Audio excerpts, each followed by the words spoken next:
నేను బీజేపీకి వ్యతిరేకం చేయట్లేదు.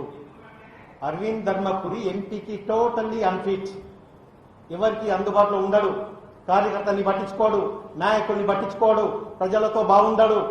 ఏ ఒక్క పనిని చేసిండు 5 సంవత్సరాల్లో? మన సమాజం కోసం అరవింద్ ఏం చేస్తున్నాడు? కేవలం రెచ్చగొట్టడం, విభజించు పాలించు పాలసీ. ఎవరంటే గౌరవం ఉండదు, మీడియా మిత్రులంటే గౌరవం ఉండదు, పార్టీ వాళ్ళంటే గౌరవం ఉండదు. మీరు గమనించండి, నిజామాబాద్ జిల్లాలో గెలిచినటువంటి 2 ఎమ్మెల్యేని కూడా, రాకేష్ రెడ్డిని కానివ్వండి, ధన్పాల్ సూర్యాన్ని కానివ్వండి, ఆయన జీతాల లెక్కనే చూస్తా ఉన్నాడు. అమిత్ షా ప్రోగ్రాంలో ధన్పాల్ సూర్యాన గుప్తకు జరిగిన అవమానం అది మామూలు అవమానం కాదు.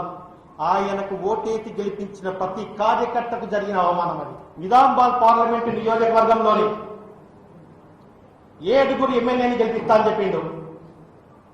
గెలిపించిండా? రాకేష్ రెడ్డియో ధన్పాల్ సూర్యాన్నో పాపం వాళ్ళ పేరు మీద, పార్టీ సింబల్ మీద ఎంతో కష్టపడి వాళ్ళు గెలిచిండ్రు. కొరటలో ఎందుకు ఓడిపోయాడు?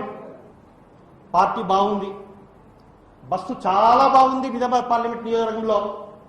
ఆ బస్సును నడిపే డ్రైవర్ చెత్తనా కొడుకు, విధవనా కొడుకున్నాడు. ఏం చేద్దాం అర్థం కావట్లేదు జనాలకి.